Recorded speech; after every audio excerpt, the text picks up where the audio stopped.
بسم اللہ الرحمن الرحیم۔ انسان زندگی میں بہت سی چیزوں سے ڈرتا ہے، مگر ایک چیز ہے جس سے وہ نہیں ڈرتا، اور وہ ہے دل کا مر جانا۔ ایک وقت ایسا آتا ہے جب انسان زندہ ہوتا ہے، سانس لے رہا ہوتا ہے، بات بھی کر رہا ہوتا ہے، مگر اس کا دل زندہ نہیں رہتا۔ ہم نماز پڑھتے ہیں، قرآن سنتے ہیں، درود پڑھتے ہیں، مگر پھر بھی دل کو سکون نہیں ملتا۔ عبادت میں لذت ختم ہو جاتی ہے اور دعا میں وہ کیفیت باقی نہیں رہتی جو ہونی چاہیے۔ اس کی وجہ یہ نہیں کہ عبادت کم ہے، بلکہ اصل وجہ دل کی غفلت ہے۔ اللہ تعالیٰ نے ہمیں بتایا کہ اللہ اور اس کے فرشتے نبی کریم صلی اللہ علیہ وسلم پر درود بھیجتے ہیں، اور ایمان والوں کو حکم دیا گیا ہے کہ وہ بھی نبی کریم صلی اللہ علیہ وسلم پر درود اور سلام بھیجا کریں۔ یہ حکم صرف ثواب کے لیے نہیں، بلکہ دلوں کو زندہ رکھنے کے لیے ہے۔ نبی کریم صلی اللہ علیہ وسلم نے فرمایا کہ انسان کے جسم میں ایک گوشت کا ٹکڑا ہے، اگر وہ درست ہو جائے تو پورا جسم درست ہو جاتا ہے، اور اگر وہ خراب ہو جائے تو پورا جسم خراب ہو جاتا ہے، اور وہ گوشت کا ٹکڑا دل ہے۔ آج ہمارا مسئلہ گناہ سے زیادہ غفلت ہے۔ ہم اللہ کو مانتے ہیں مگر یاد نہیں رکھتے۔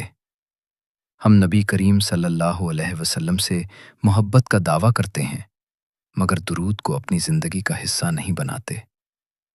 ہم سمجھتے ہیں کہ درود صرف زبان سے پڑھنے کا عمل ہے، حالانکہ درود دل کی اصلاح کا ذریعہ ہے۔ یہ ویڈیو کسی کرامت کا دعویٰ نہیں، اور نہ ہی کسی مخصوص وظیفے کی تشہیر ہے۔ یہ بات ہے اپنے دل کو سمجھنے کی، اور نبی کریم صلی اللہ علیہ وسلم کے ساتھ اپنے تعلق کو مضبوط کرنے کی۔ آج ہم ایک ایسے درود کے بارے میں بات کرنے جا رہے ہیں جسے درود تاج کہا جاتا ہے۔ لیکن اس سے پہلے ایک بات سمجھنا ضروری ہے کہ ہر عبادت کا اثر نیت سے جڑا ہوتا ہے۔ اگر نیت درست نہ ہو تو عبادت بھی عادت بن جاتی ہے اور دل پر اثر نہیں کرتی۔ اللہ کے نیک بندے یہ فرمایا کرتے تھے کہ درود وہ عبادت ہے جو انسان کو اللہ کے قریب بھی کرتی ہے اور نبی کریم صلی اللہ علیہ وسلم کے قریب بھی لے جاتی ہے۔ انہی نیک بندوں میں ایک عظیم نام شیخ عبد القادر جیلانی رحمۃ اللہ علیہ کا ہے، جنہوں نے درود کو صرف پڑھنے کا عمل نہیں بلکہ زندگی بنانے کا ذریعہ سمجھایا۔ اب یہاں ایک اہم سوال پیدا ہوتا ہے، کیا ہر شخص درود تاج کا اثر حاصل کر سکتا ہے، یا یہ اثر صرف انہی لوگوں کے لیے ہے جن کے دل زندہ ہوتے ہیں؟ اسی سوال کا جواب ہم اگلے حصے میں تفصیل سے جانیں گے، جہاں ہم یہ بھی سمجھیں گے کہ درود تاج کیا ہے اور اسے تاج کیوں کہا جاتا ہے۔ پچھلے حصے میں ہم نے بات کی دل کی زندگی کی، اور اس حقیقت کی کہ نبی کریم صلی اللہ علیہ وسلم پر درود دل کو زندہ کرنے کا ذریعہ ہے۔ اب یہاں ایک سوال خود بخود پیدا ہوتا ہے کہ آخر وہ درود کون سا ہے جسے اہل دل خاص اہمیت دیتے ہیں اور جسے درود تاج کہا جاتا ہے۔ درود تاج کوئی نیا عمل نہیں، اور نہ ہی یہ کسی خاص زمانے کی ایجاد ہے۔ یہ درود دراصل نبی کریم صلی اللہ علیہ وسلم کی عظمت، مقام اور نورانی شان کو بیان کرتا ہے۔ اسے تاج اس لیے کہا جاتا ہے کہ جس طرح تاج سر کی زینت ہوتا ہے، اسی طرح یہ درود دل کی زینت بن جاتا ہے۔ اکثر لوگ سمجھتے ہیں کہ کسی خاص درود کا اثر اس کے الفاظ میں ہوتا ہے، مگر حقیقت یہ ہے کہ اصل اثر انسان کی نیت اور دل کی حالت میں ہوتا ہے۔ اگر دل حاضر نہ ہو تو بڑے سے بڑا ورد بھی صرف الفاظ بن کر رہ جاتا ہے، اور اگر دل حاضر ہو تو مختصر سا درود بھی انسان کی زندگی بدل دیتا ہے۔ نبی کریم صلی اللہ علیہ وسلم سے محبت صرف دعویٰ کا نام نہیں۔ محبت کا مطلب یہ ہے کہ انسان اپنے دل، اپنے عمل اور اپنے اخلاق میں اس محبت کو جگہ دے۔ درود اسی محبت کا عملی اظہار ہے۔ جب انسان درود پڑھتا ہے تو وہ دراصل یہ اعلان کرتا ہے کہ اس کا دل نبی کریم صلی اللہ علیہ وسلم کے ساتھ جڑا ہوا ہے۔ اللہ تعالیٰ اپنے بندوں کو یہ سکھانا چاہتے ہیں کہ وہ زبان سے نہیں بلکہ دل سے جڑیں، اسی لیے درود کو عبادت بنایا گیا۔ درود وہ واحد عبادت ہے جس میں مانگنے سے پہلے نبی کریم صلی اللہ علیہ وسلم کا ذکر آتا ہے، اور یہی ادب انسان کے دل کو نرم کرتا ہے۔ اہل علم اور اللہ کے نیک بندے یہ بات واضح کرتے ہیں کہ درود تاج کو کسی حاجت پوری کرنے کا ذریعہ سمجھ کر نہیں پڑھنا چاہیے۔ اگر انسان صرف دنیا کے فائدے کے لیے درود پڑھے تو وہ اپنے مقصد سے ہٹ جاتا ہے۔ اصل مقصد نبی کریم صلی اللہ علیہ وسلم سے قرب حاصل کرنا اور اللہ کی رضا پانا ہے۔ جب انسان اس نیت کے ساتھ درود تاج پڑھتا ہے تو آہستہ آہستہ اس کے دل میں تبدیلی آنا شروع ہو جاتی ہے۔ دل کی سختی کم ہوتی ہے، گناہ بوجھ لگنے لگتے ہیں اور عبادت میں دل لگنے لگتا ہے۔ یہی وہ علامات ہیں جو بتاتی ہیں کہ درود اپنا اثر دکھا رہا ہے۔ یہ بات بھی سمجھنا ضروری ہے کہ درود تاج کوئی جادو یا فوری نتیجہ دینے والا عمل نہیں۔ یہ دل کی اصلاح کا راستہ ہے، اور دل کی اصلاح وقت مانگتی ہے۔ جو لوگ صبر کے ساتھ، ادب کے ساتھ اور تسلسل کے ساتھ درود پڑھتے ہیں، وہی اس کے اصل اثر کو محسوس کرتے ہیں۔ اب یہاں ایک اور اہم سوال پیدا ہوتا ہے۔ اگر درود کا اثر دل سے جڑا ہے تو پھر وہ کون سی بات ہے جس پر خاص طور پر زور دیا گیا ہے؟ وہ کون سا راز ہے جس کی طرف اللہ کے نیک بندوں نے اشارہ کیا ہے؟ اسی بات کو سمجھنے کے لیے ہمیں شیخ عبد القادر جیلانی رحمۃ اللہ علیہ کے طرز فکر کی طرف جانا ہوگا، کیونکہ انہوں نے درود کو صرف ورد نہیں بلکہ دل کی تربیت کا ذریعہ بنایا۔ اسی موضوع کو ہم اگلے حصے میں تفصیل سے بیان کریں گے، جہاں ہم شیخ عبد القادر جیلانی رحمۃ اللہ علیہ کے حوالے سے اس راز کو سمجھنے کی کوشش کریں گے۔ جب درود کو صرف الفاظ نہیں بلکہ دل کی تربیت سمجھا جائے تو انسان خود بخود ان لوگوں کی باتوں کی طرف متوجہ ہوتا ہے جنہوں نے اپنی پوری زندگی دل کی اصلاح میں گزار دی۔ انہی عظیم ہستیوں میں ایک بلند نام شیخ عبد القادر جیلانی رحمۃ اللہ علیہ کا ہے۔ شیخ عبد القادر جیلانی رحمۃ اللہ علیہ کا طریقہ یہ تھا کہ وہ عبادت کو نمائش نہیں بناتے تھے اور نہ ہی کسی عمل کو فوری فائدے سے جوڑتے تھے۔ وہ یہ سمجھاتے تھے کہ اللہ تعالیٰ انسان کے الفاظ نہیں دیکھتے بلکہ اس کے دل کو دیکھتے ہیں۔ اگر دل سیدھا ہو جائے تو عمل خود بخود سیدھا ہو جاتا ہے۔ شیخ عبد القادر جیلانی رحمۃ اللہ علیہ یہ فرمایا کرتے تھے کہ درود دل کو نرم کرنے والا عمل ہے۔ جب انسان کثرت سے نبی کریم صلی اللہ علیہ وسلم پر درود پڑھتا ہے تو اس کے دل میں عاجزی پیدا ہوتی ہے، غرور کم ہونے لگتا ہے اور انسان اپنی حقیقت کو پہچاننے لگتا ہے۔ وہ اس بات پر خاص زور دیتے تھے کہ درود پڑھنے والا انسان اپنے اخلاق کی بھی حفاظت کرے۔ اگر زبان پر درود ہو اور عمل میں سختی ہو تو وہ درود انسان کے دل پر پورا اثر نہیں دکھاتا۔ درود کا اصل اثر تب ظاہر ہوتا ہے جب انسان کے رویے میں نرمی آتی ہے اور گناہ سے نفرت پیدا ہوتی ہے۔ شیخ عبد القادر جیلانی رحمۃ اللہ علیہ کے نزدیک درود ایک آئینہ تھا جس میں انسان اپنا باطن دیکھتا ہے۔ اگر درود پڑھنے کے باوجود دل میں سکون نہ آئے تو اس کا مطلب یہ ہوتا ہے کہ دل کو مزید اصلاح کی ضرورت ہے۔ اس لیے وہ اپنے شاگردوں کو ہمیشہ توبہ، خاموشی اور احتساب نفس کی تلقین کرتے تھے۔ وہ یہ بھی سمجھاتے تھے کہ درود تاج یا کوئی بھی درود اس وقت اثر دکھاتا ہے جب انسان اللہ پر بھروسہ رکھے۔ اگر انسان درود کو صرف اپنی خواہشات پوری کرنے کا ذریعہ بنا لے تو وہ اس کی اصل روح سے دور ہو جاتا ہے۔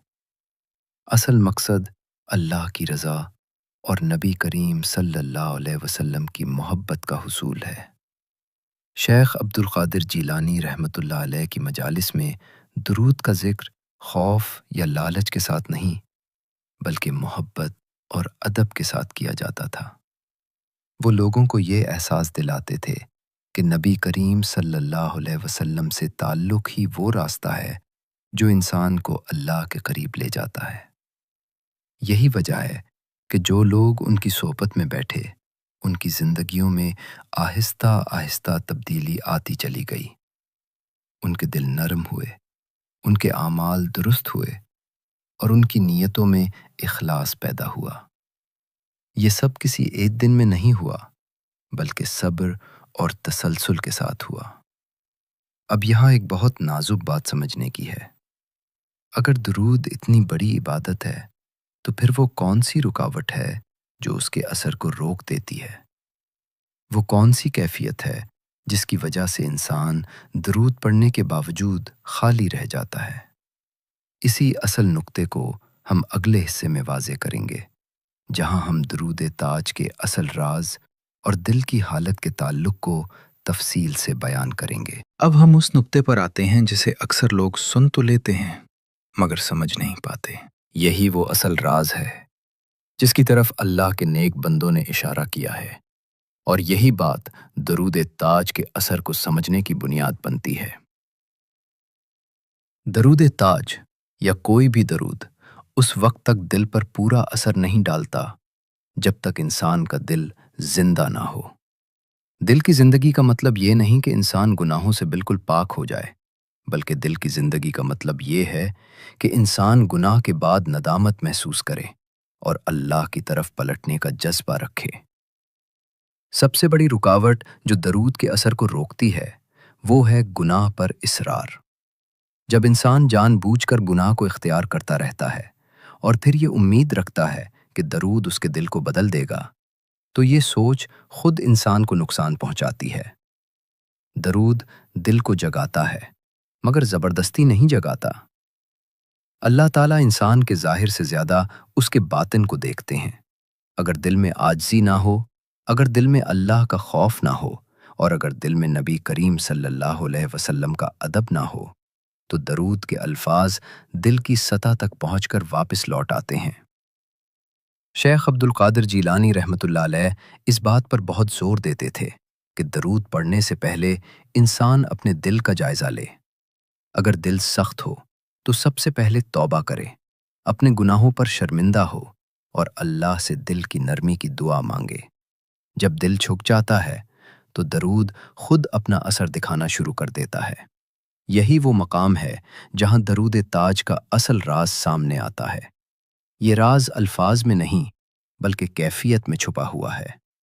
جب انسان درود کو عاجزی، محبت اور امید کے ساتھ پڑھتا ہے تو دل آہستہ آہستہ بدلنے لگتا ہے۔ انسان کو محسوس ہونے لگتا ہے کہ گناہ بوجھ بن گئے ہیں اور نیکی سکون بن گئی ہے۔ یہ بھی یاد رکھنا ضروری ہے کہ درود کوئی فوری نتیجہ دینے والا عمل نہیں۔ یہ دل کی تربیت کا سفر ہے۔ جس طرح جسم کو طاقتور بنانے کے لیے وقت درکار ہوتا ہے، اسی طرح دل کو زندہ کرنے کے لیے بھی صبر، تسلسل اور اخلاص کی ضرورت ہوتی ہے۔ بعض لوگ چند دن درود پڑھتے ہیں اور پھر کہتے ہیں کہ ہمیں کوئی فرق محسوس نہیں ہوا۔ اصل میں فرق محسوس ہونے سے پہلے دل کا ٹوٹنا ضروری ہوتا ہے۔ جب دل ٹوٹتا ہے تو اللہ کی طرف پلٹتا ہے، اور یہی پلٹنا درود کا پہلا اثر ہے۔ اب سوال یہ نہیں رہا کہ درود تاج میں کیا لکھا ہے، اصل سوال یہ ہے کہ درود پڑھنے والے کا دل کس حال میں ہے۔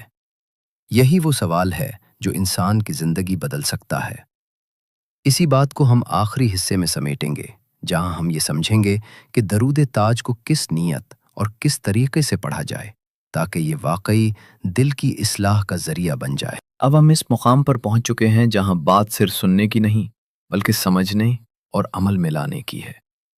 درود تاج یا کوئی بھی درود اس وقت فائدہ دیتا ہے جب انسان اسے اللہ کی رضا اور نبی کریم صلی اللہ علیہ وسلم کی محبت کے ساتھ پڑھے۔ درود پڑھنے کا سب سے پہلا اصول یہ ہے کہ انسان اپنی نیت کو درست کرے۔ درود اس لیے نہیں پڑھا جاتا کہ کوئی دنیاوی کام نکل آئے، بلکہ اس لیے پڑھا جاتا ہے کہ دل میں نبی کریم صلی اللہ علیہ وسلم کی محبت بڑھے اور اللہ کے قریب ہونے کا راستہ کھلے۔ دوسرا اصول یہ ہے کہ درود پڑھنے میں ادب ہو۔ ادب کا مطلب یہ ہے کہ انسان جلدی میں نہ ہو، بے توجہی سے نہ پڑھے اور دل کو حاضر رکھے۔ جب درود دل سے پڑھا جاتا ہے تو وہ دل پر اثر کرتا ہے اور انسان کے رویے میں نرمی پیدا ہوتی ہے۔ تیسرا اصول یہ ہے کہ درود کو عادت نہیں بلکہ عبادت بنایا جائے۔ روز تھوڑا سا درود بھی اگر تسلسل کے ساتھ پڑھا جائے تو وہ دل میں گہرا اثر چھوڑتا ہے۔ جو درود صرف مشکل کے وقت یاد آئے وہ فائدہ کم دیتا ہے، اور جو درود روزمرہ کی زندگی کا حصہ بن جائے وہ دل کو بدل دیتا ہے۔ چوتھا اصول یہ ہے کہ درود کے ساتھ اپنے اخلاق کی بھی اصلاح کی جائے۔ اگر زبان پر درود ہو اور دل میں تکبر، حسد اور نفرت ہو تو درود اپنا پورا اثر ظاہر نہیں کرتا۔ جب انسان اپنے اخلاق کو بہتر بنانے کی کوشش کرتا ہے تو درود اس کوشش کو مضبوط کر دیتا ہے۔ نبی کریم صلی اللہ علیہ وسلم سے محبت کا سب سے بڑا ثبوت یہ ہے کہ انسان اپنی زندگی کو ان کے طریقے کے مطابق ڈھالنے کی کوشش کرے۔ درود ہمیں اسی راستے پر لاتا ہے۔ یہ راستہ آسان نہیں، مگر یہ راستہ دل کو سکون اور زندگی کو مقصد دیتا ہے۔ آخر میں یہ بات سمجھ لینا ضروری ہے کہ درود تاج کوئی خاص لوگوں کے لیے مخصوص عمل نہیں۔ جو بھی انسان اخلاص، عاجزی اور ادب کے ساتھ درود پڑھے گا وہ اس کا اثر ضرور محسوس کرے گا۔ فرق صرف یہ ہوگا کہ کسی کو جلد محسوس ہوگا اور کسی کو دیر سے، مگر اثر ضائع نہیں ہوتا۔ اگر آج اس ویڈیو کے بعد ایک انسان بھی یہ فیصلہ کر لے کہ وہ نبی کریم صلی اللہ علیہ وسلم پر درود کو اپنی زندگی کا مستقل حصہ بنائے گا تو یہی اس ویڈیو کی سب سے بڑی کامیابی ہے۔ اللہ تعالی ہمیں توفیق عطا فرمائے کہ ہم نبی کریم صلی اللہ علیہ وسلم سے سچی محبت کرنے والے بن سکیں اور درود کو اپنے دل کی زندگی بنا سکیں۔